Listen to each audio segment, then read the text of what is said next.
Hey, when the world is dinner going to be ready? I'm cooking it now. It must be tough on you do it with such a useless wife. We need to teach your wife how to behave. She's such an airhead, I don't know what to do. Is what my in-laws said as they laughed loudly. Feeling like I was at my wit's end, I decided I had to leave this house. My name is Natalie. I'm a 25-year-old housewife. Since I was young, I've always been the type to avoid conflict with others. That's why from elementary school on, I had a tendency of being a yes man to everyone with more power than me in class. I would accept anything my teachers said, even if it was unreasonable. Even though I did my best to go along with the people around me, I would just end up getting bullied instead. I always tried to make everyone happy, but I ended up catching the attention of two popular kids in my class who were leaders of opposing cliques. I ended up getting ignored by everyone and sometimes really cruelly abused. I held myself back, thinking that it would come to an end soon enough. But the harassment didn't end. I was told that I had to pick a side between the two cliques, and I was abused until I picked one. I didn't understand why I had to do something like that. It was sad and frustrating. But no matter how tough it was on me, I couldn't talk to my parents about it.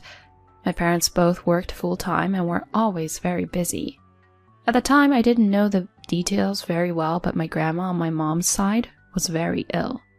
In order to pay for her hospital bills, my mom worked non-stop. My dad worked in order to make enough money for the three of us to survive. My parents were always busy and exhausted, and I didn't want to burden them.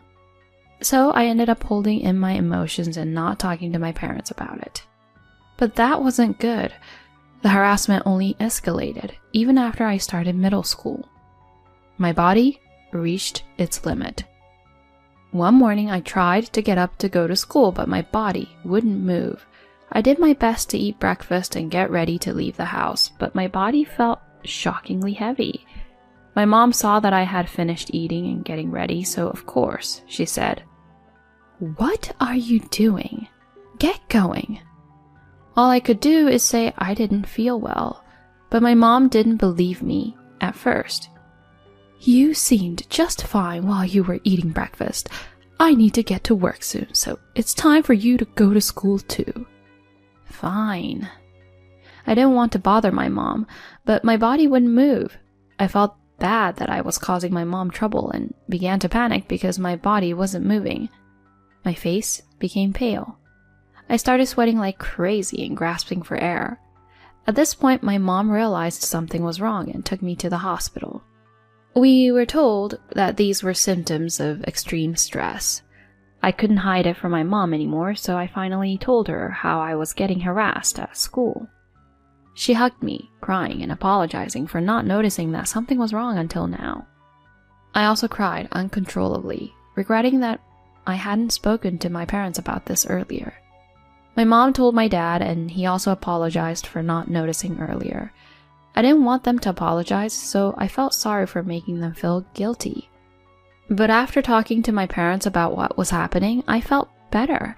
My parents told me I didn't have to force myself to go to school, so I rested at home for a while. Even though I was a child, I felt like I couldn't just laze around at home all day. In order to help my mom out, I began learning how to do housework.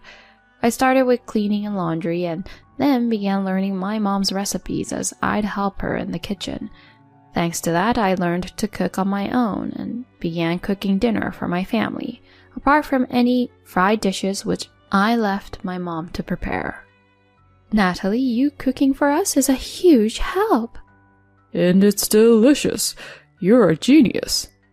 My parents would compliment me and tell me how grateful they were. That made me happy, so I worked hard around the house. I'm the type who gets hooked on things once I start them. Wanting to make the house as spotless as possible, I began studying all sorts of ways to clean. I began memorizing recipes from cookbooks as well. Eventually our home was sparkling and I knew hundreds of recipes. Having begun to grocery shop for our family as well, I figured out how to shop while saving money. I would challenge myself by making the most delicious food possible with cheap ingredients. I enjoyed housework. I'm sure it was mostly because I was happy about getting complimented by my parents, but I also genuinely enjoyed cooking and doing chores more than most other people do. I got really into it and tried all sorts of things. Focused on my role of taking care of the house, 3 years flew by before I even realized.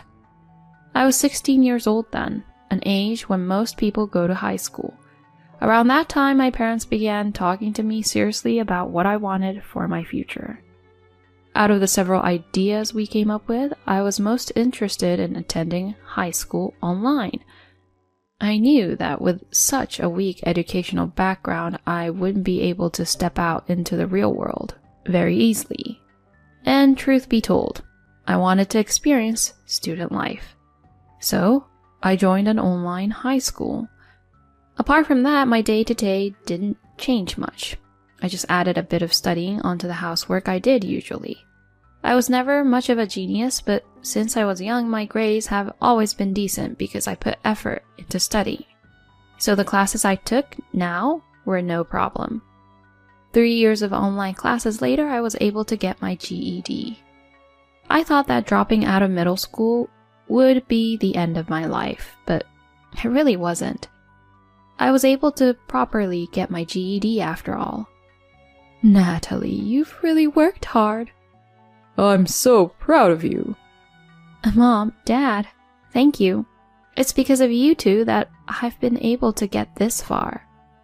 Expressing my gratitude to them, my parents began to cry. After graduating high school, it was time for me to start working, but I didn't know what I should do for a job. Since I didn't attend school in person, working for a normal company would probably be difficult for me.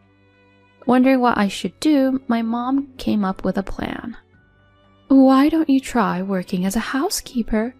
Those sorts of service jobs seem to be increasing these days. So jobs like that exist too. I began researching and found a few related companies that were hiring at the moment. I wasn't too picky when it came to salary or anything, so I applied immediately. I was chosen for an interview where my boss took a liking to me and I was hired almost immediately. I went to a few trainings after getting hired, but I guess my talents were pretty obvious. After all the research and practice I had done on my own, I had really become skilled. The rest of the staff were mostly housewives who were busy with their own families while I was free to work as much as I wanted, so I quickly began working full-time. I started off by following a senior employee, but once I had gotten somewhat used to the job, I was assigned tasks on my own. I'm not very good at communicating with big groups of people, but when it comes to jobs like this, where I generally communicate one-on-one with customers, I have no problem. I realized that being good at meeting others' needs is an important skill and allows you to listen properly to others' wishes. For the first time in my life, I felt like my weakness was my strength. I began approaching my job with confidence, and that brought me even better results. I had regular customers and my pay rose. I never imagined a shut-in like me would be able to work like this. I had been working for my company for 3 years when I met Dewitt. Dewitt was one of our company's customers who often chose me to clean his house. He was a bachelor with little time after work for chores, which is why he hired me to clean, do laundry, and cook. I put my all into cleaning and cooking nutritious meals for him each time. I also made sure to meal prep so he had what to eat on days I wasn't scheduled to visit. He seemed touched by my efforts and often thanked me. After about a year of being my regular customer, we had built up a good rapport. Around that time, he asked me out on a date. If it's okay with you, I'd like to meet you privately as well. Honestly, I was also interested in him, so I agreed to go on a date. Shortly after starting dating, I ended up moving in with him. After cleaning Dewitt's home for a year, I knew where everything was and was more used to his kitchen than he was. After living together 2 years, he proposed. I was incredibly happy and quickly said yes, and like that, we were engaged. My parents were also super happy, which made me feel like I was being a good daughter to them. After announcing our engagement, our families met for the first time and we had our wedding ceremony. After going on our honeymoon, we returned to our apartment and began our newlywed life. Being newlywed was super fun. Though we had lived together before, there was something exciting about being married. It was as if we were living together for the first time all over again. A year passed in the blink of an eye. We were living together happily, and I began to think it was about time for us to start a family. But our married life took a turn I didn't expect. One day, "We're going to my parents' house next week. I promised them." Promised them what? "That we'll move in with them." My husband suddenly began talking about living with his parents. I haven't heard anything about this. "That's because I'm telling you now, but it's been decided." No way. My husband told me to start packing our things. Dewitt has a demanding side to him. Something I learned about after we got married. Unable to protest, I packed up our belongings and we moved to his parents' house.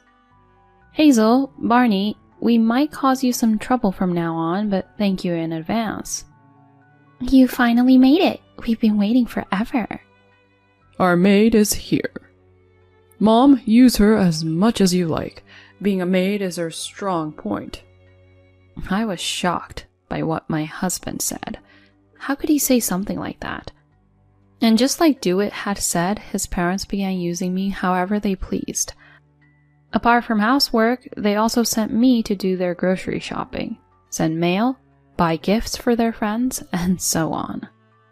My husband would also command me around. "Do what my mom tells you." He was really aggressive. Dewitt was like a different person when he was with his parents. They were totally harassing me. My in-laws seemed to enjoy it too. "You idiot! Get to work." Dewitt was kind enough to marry you because you're young. You should at least do the housework properly. My in-laws forced me to fulfill their wishes. When one minute they tell me to make coffee, and right as I am finishing making the coffee, they tell me they want tea instead. Of course, I won't be able to serve them their drinks that quickly. But they would use that as an excuse to scold me. They would then tell my husband that I'm a useless wife, and he would get mad at me as well. Why did things become like this? I began regretting marrying Dewitt. It seems that Dewitt planned on moving back in with his parents after getting married from the get-go, so that his parents could use his wife as their slave. I was a young housekeeper. Since I was good at housework and young, Dewitt thought I'd fit the bill. When Dewitt and his parents told me about his plan with huge grins on their faces, I was shocked. I wanted to run away. But after getting married, I became a housewife. Even if I ran away, I didn't have a job. The abuse from my in-laws really took a toll on me mentally. Around that time, my in-laws began pressuring me that it was time for me to have kids. When you're under that much pressure, you become unable to do things you usually can. And I knew that if I did have a child, I'd never be able to escape that house. The idea that I'd have to spend the rest of my life with that family was unbearable. They continued to take advantage of me. Hey, when in the world is dinner going to be ready?" I'm cooking it now. It must be tough on you, Dewitt, with such a useless wife. "We need to teach your wife how to behave." "She's such an airhead. I don't know what to do," is what my in-laws said as they laughed loudly. I cooked in a rush. Until just a bit earlier, they told me they wanted to eat meat, but as soon as I finished cooking, they suddenly told me they wanted fish instead, and sent me to the supermarket a second time. Of course, they said it's all my fault that dinner was taking time. Just as I was about to serve dinner, the three of them suddenly began preparing to leave the house. Huh? Where are you going? "You're too slow, so we're going out to eat." What? But I'm just about to finish. "We feel like eating out now. We don't need what you cooked anymore. They left the house with smiles on their faces. What?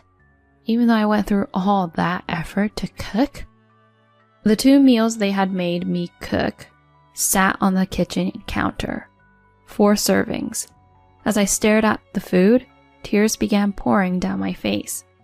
Feeling I was at my limit, I decided I had to leave this house. Things proceeded quickly. I packed my bags before my husband and in-laws returned home. I'm not the type who shops for myself much, but even I was surprised when it only took me 10 minutes to pack all my things. What took me the most time was pouring the meals I had just cooked into Tupperware containers. I didn't want the food I had put so much effort into cooking to just be thrown away, so I thought I'd take them with me. As soon as I finished packing my things, I went to my parents. I had called my parents on the way, so they greeted me warmly as soon as I arrived. You've been through a lot. Hearing those words, I felt my heart burst from all the emotions I had been holding in this whole time, and I began sobbing. Though the situation was slightly different, I felt just like I did when I hadn't turned to my parents when I was bullied in school. I was an adult, but I made the same mistake as before. Comforted by my parents, my heart finally calmed down. My husband began ringing me furiously, but I ignored him and relaxed at my parents. The next day, without picking up any of his calls, I emailed Dewitt telling him I wanted a divorce. He tried calling me countless times, but I continued to ignore him. After some time passed, he sent divorce papers to my parents' house. It seems he finally accepted it. I immediately filed them, and like that we were divorced. I had escaped from my in-laws. It was a close call. Afterwards, I began working as a housekeeper again. After being treated so horribly by my in-laws, having customers thank me made me very happy. I also realized really how insane they were. I went back to my work life. Without realizing, 5 years passed. I'm still working for the same company and living with my parents. To think I would meet those people again. It was on my day off. The doorbell rang, and when I opened my front door, I saw them standing there. "What are you doing here?" Dewitt and his parents began speaking with grins on their faces. Have you finally calmed down? I'll forgive you, so come back. He's telling you he'll take you back as his wife. My mother also needs a carer, so we'll talk about that later. They tried entering my home. Hey, stop it! Home invasion is illegal. What are you saying? You're my wife. What's wrong with your family entering your home? What were they talking about? Come on, let us in. You're going to clean our house and take care of my mother. Of course not. I laughed while saying this, and my ex-in-laws froze, bewildered. I divorced you and remarried. Huh? My husband, Martin, came down from the second floor. Sorry, Martin, were we too loud? You're on night shift tonight, so I didn't mean to wake you. Don't worry. My ex-family were shocked to see my current husband. Who is this? My ex-husband and his parents suddenly came to tell me to go back home with them. I see. They really are tyrannical. Martin stood in front of them and told them to leave. Since he was over 6 foot tall and muscular, my ex-family seemed threatened by Martin. Quit messing around. I never accepted a divorce. You're having an affair. Dewitt began spouting nonsense. The divorce was officially filed, but you're trying to force your way into our home? Wouldn't you say that's home invasion? I spoke up. Martin is a cop, so he can arrest you on the spot. Dewitt replied. A cop? Dewitt and his parents suddenly panicked. I can call my people right now and get you locked up. Martin glared at Dewitt and his parents, who were dripping in sweat. Excuse us, Dewitt said, and they ran away. They were unbelievable. Later, I received a long email from Dewitt. I thought he'd tried to apologize, but it turned out to be a romantic letter trying to persuade me to get back with him. It seemed that his grandmother was in need of someone to take care of her, which they wanted to pin on me. It also turns out that his father had made a big mistake at work, so he had been fired and was currently unemployed. I was glad I cut off ties with them a long time ago. My current husband is someone I had known since I was young, who reached out to me after finding out I had gotten a divorce. After dating for some time, we got married last year and he moved in with my parents and I. He was reliable and really loved me, so I was happy that we got married. I'm sure that from now on, I'll live a happy life with my husband and parents.